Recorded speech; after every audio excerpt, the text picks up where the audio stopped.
ഒരു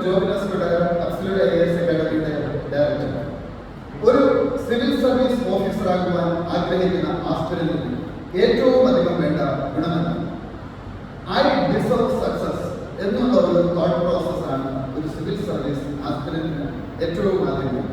2 വർഷം മുമ്പ് ഷെറിൻ ഷഹാന എന്ന വിദ്യാർത്ഥിനി ചിത്രശില്പം എന്ന പ്രൊജക്റ്റിലേക്ക് സ്വാഗതം ചെയ്യുമ്പോൾ ഷെറിനോട് ആദ്യമായി ചോദിച്ച ചോദ്യം, എന്നെ പോലെ വീൽചെയറിലിരിക്കുന്ന ഒരാൾക്ക് ഒരു സിവിൽ സർവന്റ് ആകുവാൻ സാധിക്കുമോ എന്നുള്ളതാണ്.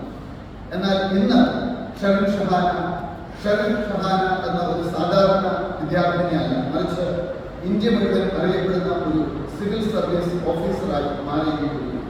ഒരുപക്ഷെ നിരവധി ആളുകൾ ഞങ്ങൾ ഈ പരിശീലനം തുടങ്ങിയ കാലഘട്ടത്തിലൊക്കെ ആളുകൾ ചോദിക്കുമായിരുന്നു, വീൽചെയറിലിരിക്കുന്ന ഒരാൾക്ക് ഇന്ത്യൻ സിവിൽ സർവീസിലേക്ക് കടന്നു വരാൻ സാധിക്കും. ഇന്റർവ്യൂവിന്റെ തൊട്ടു മുമ്പുള്ള സമയത്ത് തിരുവനന്തപുരത്ത് വന്ന് നിൽക്കുന്ന സമയത്ത് കാണാൻ വന്ന ആളുകളൊക്കെ ചോദിച്ചു, ഈ വീൽചെയറുമായി ഇന്റർവ്യൂവിന് പോയി കഴിഞ്ഞാൽ നിങ്ങളെ ഒരിക്കലും തിരഞ്ഞെടുക്കുകയും, പക്ഷേ ചരിത്രം തിരുത്തി കുറിച്ചുകൊണ്ട് ഷെറിൻ പിന്നെ ഇന്ത്യൻ സിവിൽ സർവീസിലേക്ക്. ഷെറിൻ അനേകം ആസ്പിരൻസിന് പ്രചോദനം, എന്നെ കൊണ്ട് പറ്റുമെന്നുള്ളൊരു തോട്ടാണ് സത്യത്തിൽ ഷെറിനെ സിവിൽ സർവീസിലേക്ക് എത്തിച്ചത്.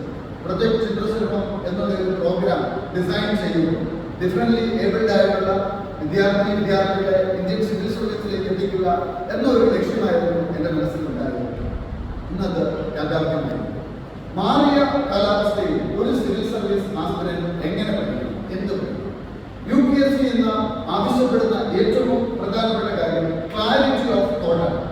നിങ്ങൾ പഠിക്കുന്ന വിഷയത്തിൽ നിങ്ങൾക്ക് ക്ലാരിറ്റി. കഴിഞ്ഞ വർഷത്തെ പ്രിലിം എക്സാമിൽ മാറ്റങ്ങൾ വന്നു. അപ്പോൾ വലിയ ആളുകൾ പറഞ്ഞു എക്സാം വളരെ ബുദ്ധിമുട്ട് തന്നില്ല. എന്നാൽ അങ്ങനെയല്ല, ആ ഒരു വിഷയത്തിൽ ഒരു 360 ഡിഗ്രി ആംഗിളിലുള്ള ഒരു അണ്ടർസ്റ്റാൻഡിംഗ് നിങ്ങൾക്കുണ്ട് എങ്കിൽ ഉറപ്പായിട്ടും നിങ്ങൾക്ക് ഈ ഒരു പരീക്ഷ പാസ്സാക്കാൻ സാധിക്കും. ഒരു വിഷയത്തെ നമ്മൾ അപ്രോച്ച് ചെയ്യേണ്ടതുണ്ട്. എങ്ങനെയാണ്? 2 ദിവസം മുമ്പ് UPSC അതിന്റെ റിസൾട്ടൊക്കെ നേരത്തെ വന്ന